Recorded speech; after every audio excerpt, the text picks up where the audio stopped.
Yeah. Do you want to just go? Okay. Hi, I'm Seth. I'm from Los Angeles. We're sponsoring the party, so don't get mad at me for talking. I know I'm standing between you and the booze, but I'm also standing between myself and the booze. So we're on the same side. I want to add something to what John just said. This is kind of a fascinating fact. Netflix's market cap has now surpassed Disney's. So to this point about OTT being the future and data-driven services being the future is definitely true. It's an honor to be here in Seoul. This is a project we've worked on at Stealth with IBM Watson, and others. We came out of Stealth in Singapore with some of our partners, FBG Capital, Alphabet Fund, which is the fund that I work with, in Singapore a few months ago, but we're really excited to be here. A little bit about me. I've worked in digital media in Hollywood for about 23 years. In the intersection of technology and media, I've worked with, I think, all of the major studios in the US, most of the major distributors, most of the major networks, and got into the blockchain heavily about 3 years ago. And the main thing that I can tell you about my day job is that the media business is broken.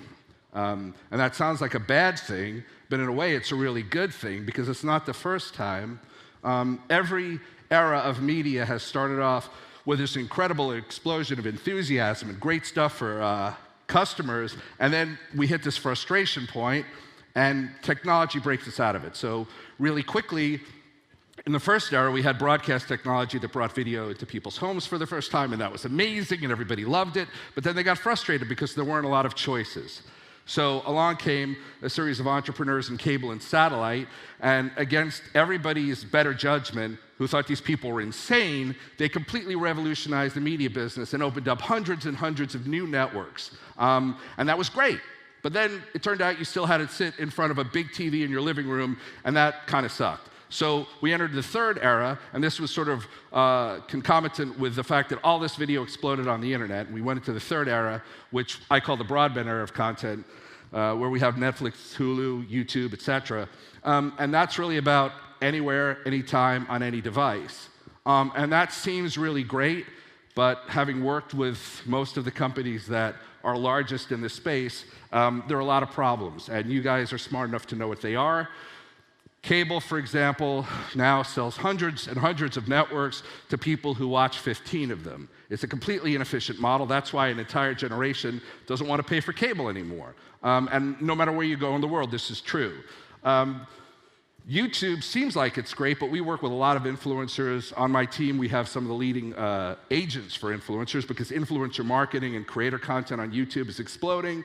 But it turns out that only 3% of these people get paid above the poverty line, which isn't the most efficient business model. And it really sucks because a lot of them are doing this amazing stuff, but they're restricted generally to one overarching business model, which is AVOD, and that's generally determined by Google's ranking of how valuable they are to consumers. So it's a tough space.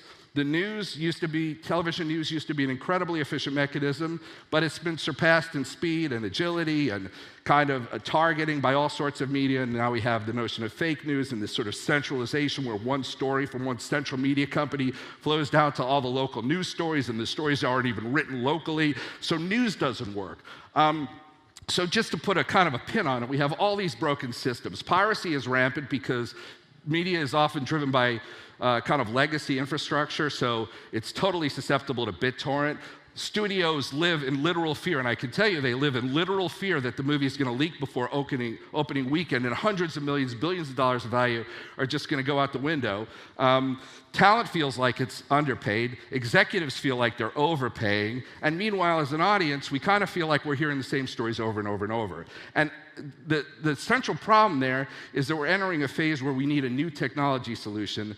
So the thing that we've been working on for a while with IBM Watson and a bunch of other partners that I'll tell you about is a new solution called Alpha Networks, and I'll show you a little bit about that. Audio? And everybody knows it. Cable TV forces consumers to pay for hundreds of networks they'll never even watch. The average home pays for 206 networks and watches about 15 of them. Meanwhile, the costs just keep going up, even as viewers cut the cord in droves. The news model is even more broken. The same stories over and over, and never the ones you want to hear. No wonder the average news viewer is 68 years old. So what about online video? Well, we thought user-driven services like YouTube would solve the problem, but not so much. In fact, only 3% of YouTubers get paid above the poverty line. Meanwhile, piracy is rampant and censorship is growing as more and more YouTubers get their content pulled down. So, what's the solution?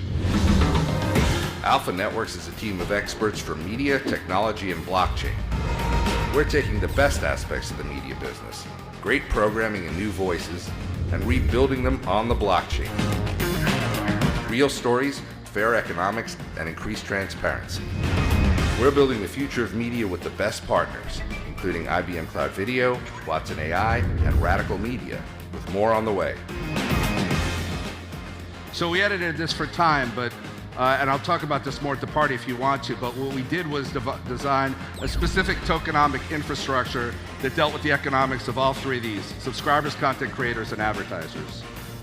And then we built it into the existing... The world has changed. It's time to change the way media is created and distributed. Alpha Networks, the future of media on the blockchain. So the issue for a lot of media projects on the blockchain is that media actually turns out to be a pretty specific business with really specific economic models, and they're not public. The media business is kind of deliberately opaque, and the people who bear the most cost for that are the audience and actually content creators. So Radical Media, who are a production partner, for example, have many shows on Netflix, but they don't get any data back about how that's consumed. So the system that we're designing uses the blockchain really briefly to write down every instance of every interaction with every piece of content by every user. And what we're doing with IBM is using this incredible suite of APIs that they developed that I was lucky enough to find out about early and was brought in by IBM to work with, to train Watson to actually become more intelligent about how media is consumed.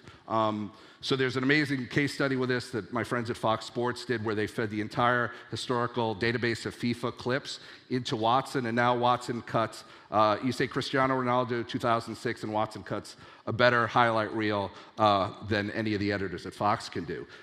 So the system takes all of this data, writes it to the chain, and then proportionally we pay out all content creators back in tokens for that. I don't have a lot of time, but what we're really excited about is all the economic mechanisms that you can build into that: bounties, rewards. You can incentivize good behavior. One of the real complaints of YouTubers is that if they promote another content provider or they promote another influencer, that's good for YouTube, but it doesn't really do anything for them. So what if you could actually create a bounty system the way we have them in Telegram groups, where those bounties are actually rewarding people for exposing, for helping expose great content? So in brief, the system takes for the first time the business models of media that are kind of separate. So right now, Netflix is a subscription service, YouTube is an advertising service, so we've put these all together in one tech stack. We have the ability to dynamically price. We can price by region. The blockchain actually, for the first time, will make all of this information available to content creators on a transparent dashboard. We're deploying on IBM's dark fiber. So in terms of the economic kind of vulnerabilities of a lot of these systems, that's the same. It's the largest dark fiber network in the world. It's the same one that NASDAQ runs on. And we're using it to light up new forms of programming and to find the price point and the discovery mechanism where somebody doing great content who maybe people would pay the equivalent of 79 cents for, that's fine. All of our costs are accounted for. We can actually create new pricing and subscription models, which is super exciting. And the quick version of that is why, when a movie theater is half empty, don't they drop the price? And it's because the legacy infrastructure of the media business can't accommodate that. It needs a new infrastructure, and that's what we can do with the blockchain. So those are some of our business models. As I said, our partners include FBG, Shuttle Frontier, Alphabet, many others. I guess I'll talk about the team really briefly if I can go back. Frank owns one of the most innovative production companies in the world. Our friend David Moss was the guy very significant in the launch of the testnet and the mainnet at EOS. Jay is the vice chairman of Deloitte, exposure to a tremendous number of advertisers. John actually launched two broadcast networks, the CW and the WB, and Larry was in charge of Nielsen Analytics, so a tremendous wealth of data about how advertising works. Those are some of our advisors. This is some of the content that Radical's produced in the past. So part of the key to this is going to be creating new business models for influencers and actually getting those influencers larger audiences and using the data to give people more of what they want. But part of that's going to be about premium content and about bringing the kind of power of the blockchain to brands.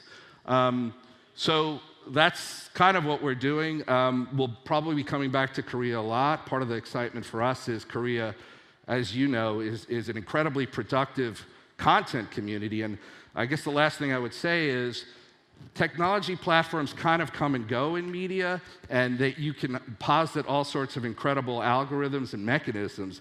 But if you don't have the content that gets people into the ecosystem, these things tend to fail. There are all these stories about superior technologies that lost. Betamax lost to VHS. And so we really actively want to partner with great content companies. We've been spending the last 3 days meeting with great content producers in Korea, and we'd love to hear from you. We'd love to partner. We'd love to fund production. We'd love to take shows from Korea and bring them to the rest of the world and find ways to market them effectively. So come find me at the party, and thank you.